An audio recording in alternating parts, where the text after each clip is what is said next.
Papepi papi paupu, ton tétatilo tétatou, ton tétatilo tétatou. Les chaussettes de l'archiduchesse sont-elles sèches? Les chaussettes de l'archiduchesse sont-elles sèches? Bonjour, bienvenue dans ce nouvel épisode.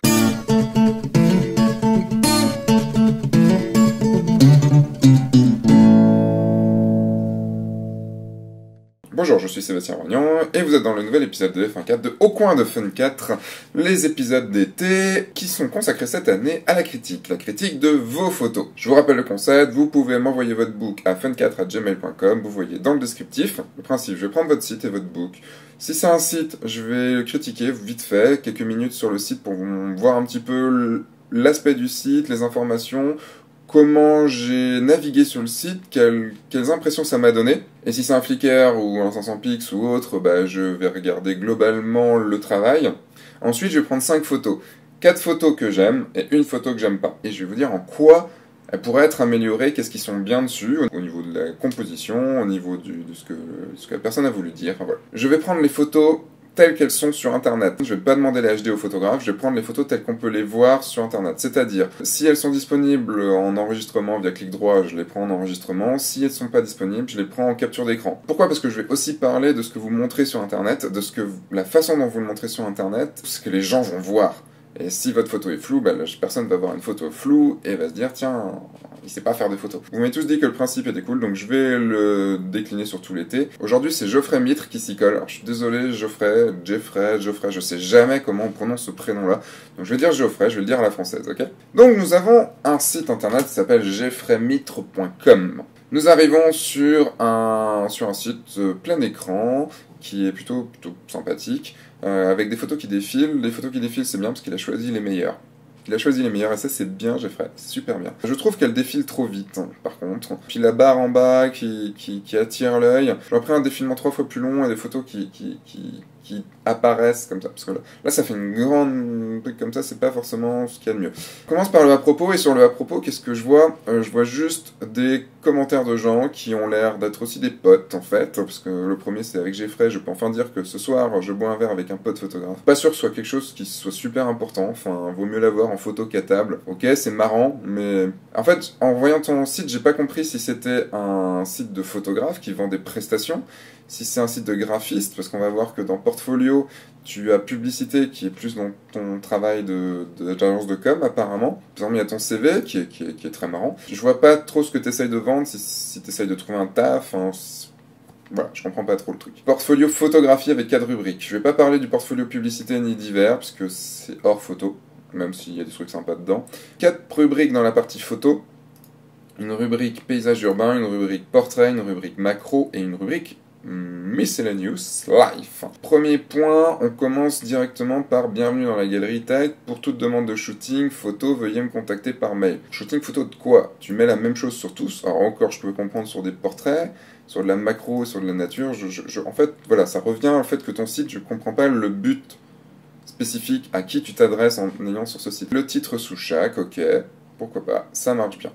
Alors globalement, t'as des belles photos et t'as des beaucoup moins belles photos. Par exemple, celle-là, je sais pas trop ce qu'elle fait dedans, enfin, comparée aux autres, elle est vraiment moins bonne. Aussi, sur les portraits, bon, j'ai compris, c'est ta copine, j'ai bien compris, elle est super jolie, t'as plein de chance, mais on la voit trop. Et ça, je sais pas, c'est ta nièce, peut-être, Lilou. Ça fait vraiment, je prends en photo ma copine et ma famille. Il y a trop de photos de la même personne. Là, tu vois, là, t'as 2 photos qui sont pareilles. Pourquoi garder la deuxième? Ça sert à rien. Il y a des belles photos, mais il y en a trop de la même personne, en fait. Alors, macro, il y a que 4 photos. 4 photos qui ont été prises en plus, sauf la première, les autres en 2012. Il n'y a pas beaucoup de photos sur ton site. Alors, c'est très bien, faut pas en mettre beaucoup, mais je reste sur ma faim, ce qui est une bonne chose.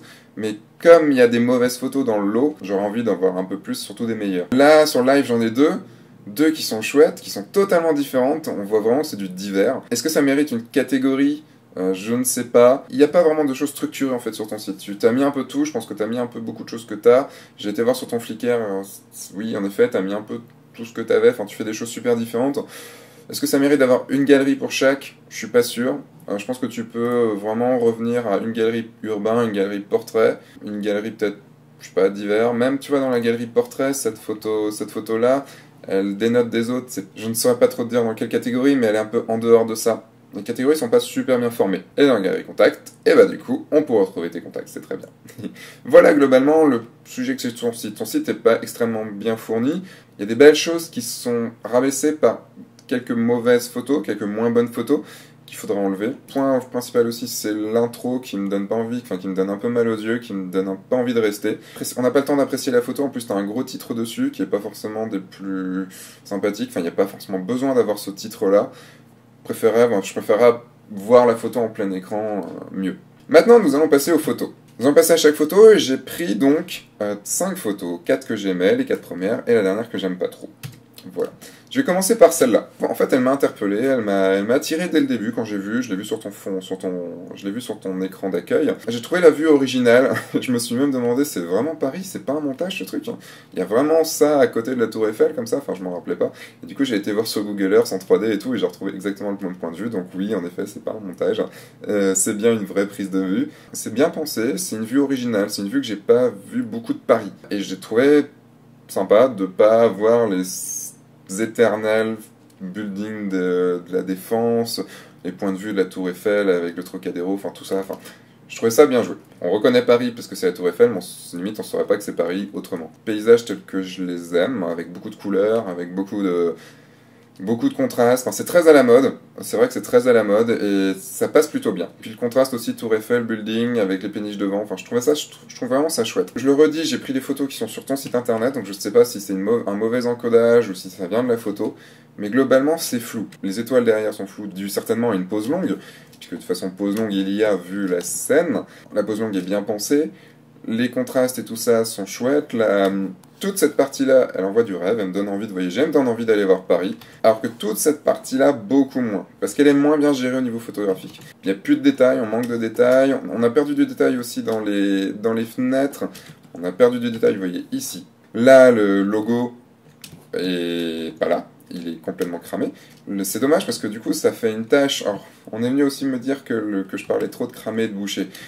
Je redis, pour moi, le cramé et le bouché, on peut y en avoir dans la photo, on peut y avoir des points de photo, là c'est sûrement bouché, c'est très bien, on s'en fout, enfin c'est pas grave que ce soit bouché. Là c'est grave que ce soit cramé, parce que c'est du détail en moins. S'il y a des grandes zones de cramé, il y a du détail vraiment qui se perd. Là par exemple aussi, ça me gêne, parce que ça attire l'œil, pour rien, en fait, ça attire l'œil juste parce que c'est une tache blanche, mais il n'y a rien à y voir, en fait, c'est ça le gros souci. Puis par exemple aussi, là il manque du détail sur la robe du pont, il manque du détail sur la Statue de la Liberté ici. Tu aurais réussi mieux ton coup à faire du HDR, à prendre une prise plus exposée, une prise bien exposée, une prise sous-exposée, comme ça, avec même encore plus de prises que ça, pour pouvoir avoir du détail partout et le faire soit en automatique, mais c'est pas forcément très bien automatique, soit le faire à la mano derrière. Le ciel, alors je me suis posé beaucoup de questions sur ce ciel, vrai ou pas vrai, parce que c'est Paris, beaucoup de pollution lumineuse, et donc du coup pour moi c'est juste pas possible d'avoir des étoiles comme ça dans Paris, donc je pense que sincèrement que c'est un montage, enfin peut-être que je me trompe, mais je pense à 99% que c'est un montage. Appuyé par ici, le montage est quand même super bien fait dans le sens où il se voit pas trop, enfin à part le fait que ça semble pas réel puisque c'est pas logique, ça c'est plutôt bien géré au niveau du détourage. Quelques petites choses m'ont fait me dire que c'est du montage, typé ici, ici, on voit vraiment du noir autour. Là c'est très droit, c'est trop droit. Ici, alors où est-ce que j'ai vu ça? Où est-ce que j'ai vu ça? Ici. On a une espèce d'étoile filante ou d'avion, j'en sais rien, qui dépasse en fait juste ici. Les étoiles aussi qui dépassent ici. Alors oui, c'est peut-être du reflet, mais non, je pense pas. C'était bien joué, mais je gère un petit peu mieux ça. C'est plus le petit truc de graphiste d'aller voir. Qu'est-ce qui se passe ici? Mais bon, donc globalement, je trouve que c'est une photo qui est chouette. Le sens de lecture est bien.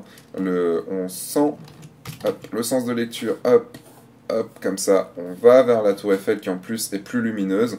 Il y a aussi toutes les traînées de la scène qui renvoient vers la Tour Eiffel. Il y a une belle perspective.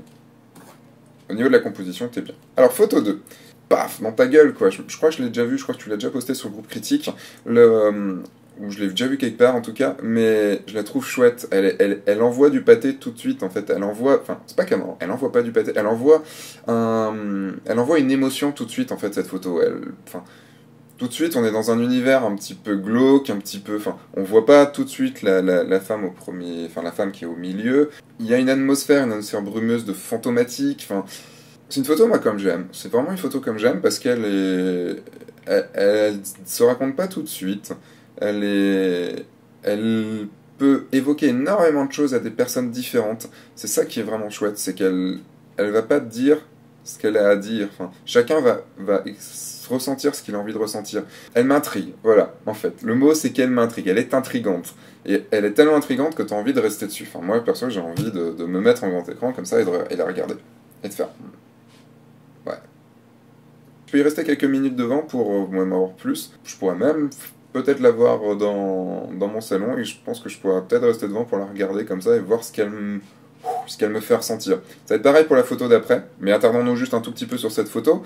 Des petites choses qui auraient juste pu être enlevées, enfin ou supprimées ou améliorées. Ici, là, les petites traînées ici, les petites tasses ici, les petites taches ici qui sont bizarres. Ici aussi, c'est bizarre, je vois pas en quoi ça peut être là. Là, cet aspect un peu plus fantôme, on voit que ça se voit qu'elle a été rajoutée. Enfin, je pense savoir un petit peu comment t'as fait cette photo-là. T'as dû quand même prendre 2 photos et la rajouter dessus. T'as dû la flouter avec un petit aspect fantomatique derrière. En fait, là, il y a un blanc qui est juste là, que j'aurais vu un tout petit peu plus vaporeux. C'est-à-dire, hop, je vais essayer de te le faire comme ça. C'est juste, en fait, de le prendre un peu plus... qui parte un petit peu plus comme ça.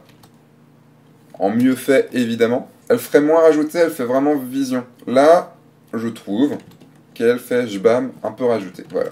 En gros, j'ai trop rien à dire de plus sur cette photo. Bravo, bien joué. Le sens de lecture, enfin, si on doit y parler technique, on a une ligne des tiers là, une ligne des tiers là, même là. Donc c'est plutôt bien. Enfin, il y a un tiers, 2 tiers, c'est bien. On a le personnage qui est au milieu, c'est chouette. Elle est plein pot, et c'est comme une vision. C'est bien fait, c'est bien joué. Photo suivante. Donc je vous disais, c'est comme la photo d'avant. Cette photo, je crois que tu l'as appelée sensualité, et c'est vraiment le mot. Enfin, pour moi, c'est de la sensualité. C'est une photo vraiment comme j'aime. C'est une prise de vue qui me touche, parce que on montre pas grand chose. On montre une femme endormie. On s'imagine, enfin moi perso je m'imagine énormément de choses sur cette photo, je m'imagine cette vision un matin comme ça, où tu te réveilles, où ta copine est là, où tu la regardes dormir en fait. Et c'est beau, la lumière est belle derrière, il y a un petit contre-jour qui dessine bien les formes. C'est vraiment rempli de sensualité, vraiment rempli de bonheur, je dirais. Enfin pour moi en tout cas c'est rempli de bonheur. C'est quelque chose que j'aimerais voir tous les matins comme ça, avec une lumière aussi belle, avec un truc comme ça. Enfin, et ce qui est très marrant, c'est que c'est dans une chambre même pas rangée. Je pense que à mon avis, elle a pas posé. À mon avis, tu l'as vraiment vu à ce moment-là, cette photo, et que t'as eu envie de la prendre. On a les endroits comme ça ici, on a là qui est pas rangé, on a la couette qui est pas bien mise, on a juste les rideaux qui sont pas bien mis non plus. Il y a plein de choses qui sont bizarres, qui font en fait que la photo est réelle, qui font que la photo est vraie. Pas réelle, vraie. En fait, qu'elle respire le vrai. Ça aurait été une chambre trop bien rangée, ça aurait pas marché, mais pas du tout. Et c'est ça qui est chouette, qui est dans cette photo. C'est une image imparfaite. Et c'est ça qui marche bien dans ce genre de photo, c'est qu'elle est imparfaite parce qu'on l'a vécue, parce qu'on sent qu'elle a été prise, et que ce que tu veux me faire penser, ou ce que tu veux essayer d'exprimer par cette photo, tu l'as pensé, tu l'as ressenti quand tu étais là, quand tu as pris cette photo. Et c'est ça, pour moi, l'essence même d'une photo. Les petites choses qui vont moins bien, à mon avis, là, c'est un problème soit de prise de vue, soit d'appareil photo un peu plus bas de gamme. Ici, on sent que là, t'as remonté, c'était bien noir, et que t'as bien remonté les détails, et que, je sais pas, je peux pas voir les exifs sur ta photo, donc je peux pas savoir.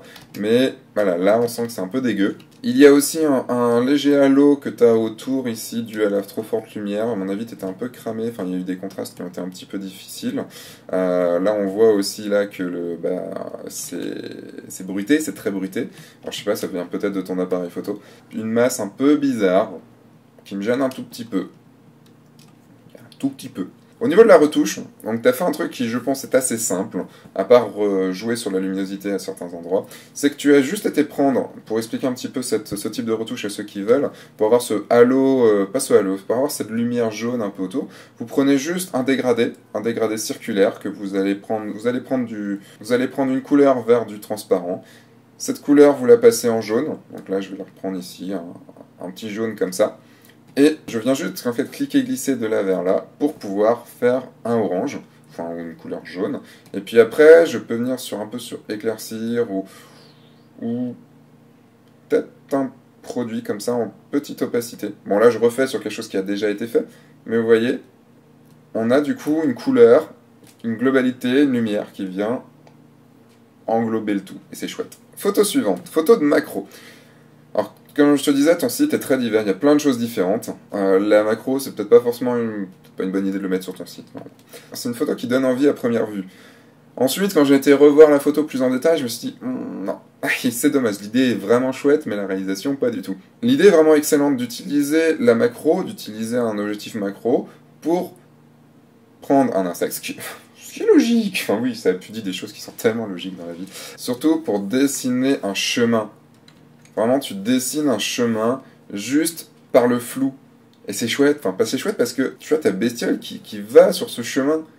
C'est excellent. Un petit truc sur le sens de lecture, vite fait. La bestiole, elle va vers la droite, donc elle va vers l'avenir. Elle va vers un avenir qui va être un peu difficile parce qu'il y a une montée. Donc si elle est en montée, c'est qu'on va peiner. Donc si c'est une montée vers l'avenir, c'est que le chemin va être un peu difficile. Logiquement, elle a l'avenir vers elle, puisqu'elle a le plus de vide vers la droite, donc vers l'avant, donc logiquement, elle a plus d'avenir vers elle.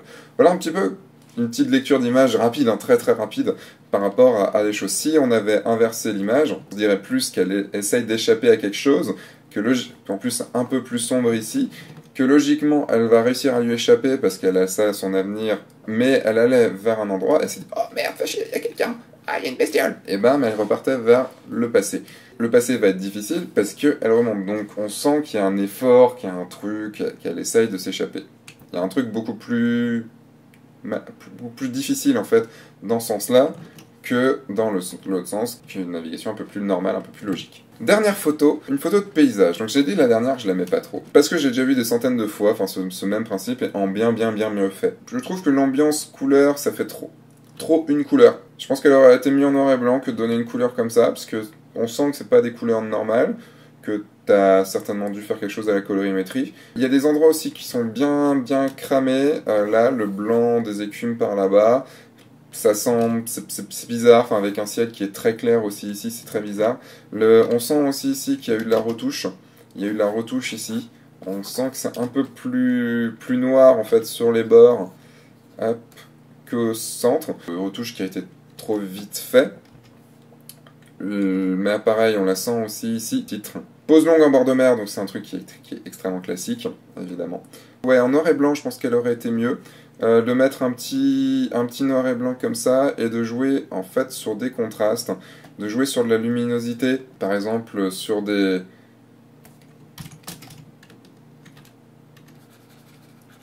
De jouer sur des rochers un peu plus sombres.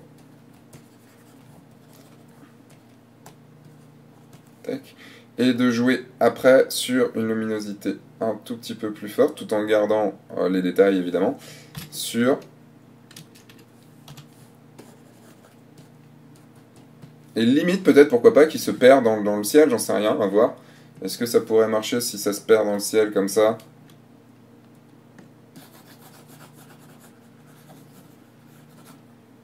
Non, c'est un peu sombre. Mais pourquoi pas, à voir. La composition aussi est un peu bizarre, même si on a du 2/3, 1/3, je trouve que ça manque d'un intérêt, ça manque vraiment d'un intérêt en fait cette photo. Il n'y a pas de sujet, il n'y a pas de... À part le fait qu'il y ait de la brume sur la mer, de ta pose longue, je trouve qu'il n'y a pas forcément plus de sujet que ça sur cette photo, ce qui est dommage. Voilà pour cet épisode. Je vous rappelle que vous pouvez m'envoyer votre book sur funcat@gmail.com, qu'il y a les workshops et qu'il y a les big épisodes. Et on se revoit du coup la semaine prochaine pour un nouvel épisode critique. Entre-temps, sortez, faites des photos, amusez-vous. Et je vous dis à la semaine prochaine. Au revoir.